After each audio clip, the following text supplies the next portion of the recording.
నిన్న రాజ్యసభలో ఒక మిత్రుడు మాట్లాడుతూ ఉంటూ, కాంగ్రెస్ మిత్రుడు ప్రమోద్ తివారీ మాట్లాడుతూ, దీన్ని బిజినెస్ చేసేసారు రాంబుండి, మీరు దీన్ని మీరు కమర్షియలైజ్ చేసేసారు అన్నాడు. నేను అంటాం లేదు కమర్షియలైజ్ బిజినెస్ నేనా, కానీ పొలిటికలైజ్ తప్పక చేశారు.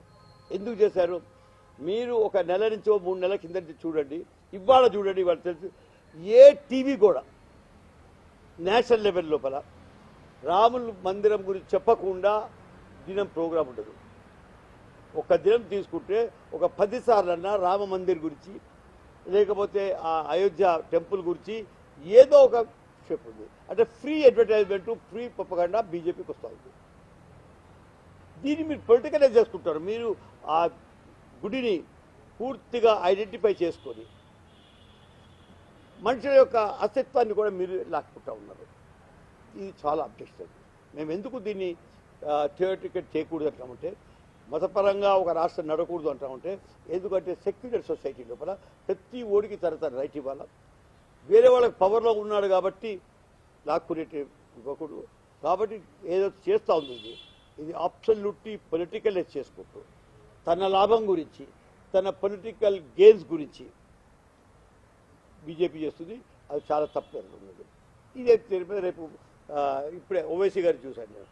ఆయన ఏమంటున్నాడు, మస్జిద్ గురించి కాదు ప్రోగ్రాము, నాది డిసెంబర్ 6 నాడు జరిగిన వాటికి నేను ఓవైసీతో అగ్రీ చేయకపోవచ్చు, కానీ స్పిరిట్ ఏంటి అంటే ఏదైతే మీరు చేస్తున్నారు నాదెందుకు చేయకూడదు అంటున్నాడు ఆయన. కానీ ఆయన ఎందుకంటే జనవరి అది డిసెంబర్ 6 కొట్లాటలేదు, డిమాలిషన్ అయింది. దాన్ని మనము దేశాల్లో చూపించేసి మళ్ళీ ఇంకా విభజించకూడదు. కానీ ఆయన చెప్పిన దాంట్లో ఒక స్పిరిట్ ఇచ్చింది. మీరు ఎప్పుడైనా దేవుడి పేరు మీద, మతం పేరు మీద ప్రోగ్రామ్స్ రాష్ట్రం మీద, ప్రభుత్వం తీరు లోపల ప్రభుత్వ చేతులతోనే చేస్తూ ఉన్నారో మాది, నేను అనుకుంటున్నా అన్నిటికన్నా పెద్దది. నా లాస్ట్ క్వశ్చన్, ఈ దేశంలో నాకు తెలిసినంత వరకు ఎన్నో కట్టారు, ఎన్నో టెంపుల్స్ కట్టి ఉండొచ్చు, నాకు తెలియదు. సౌత్లో చాలా పెద్దగా కడుతున్నారంట. మేము యాదాద్రి లోపల వన్ ఆఫ్ ద బిగ్గెస్ట్, అంటే నేను అయోధ్యతో దాన్ని కంపేర్ చేస్తాం లేదు, కానీ మనం మన రాష్ట్రాలను కంపేర్ చేసుకుంటే అంత పెద్ద టెంపుల్ ఎక్కడ లేదు. ఆ తిరుగు కట్టిన 500 కోట్ల రూపాయలతో కట్టిన టెంపులే లేదు.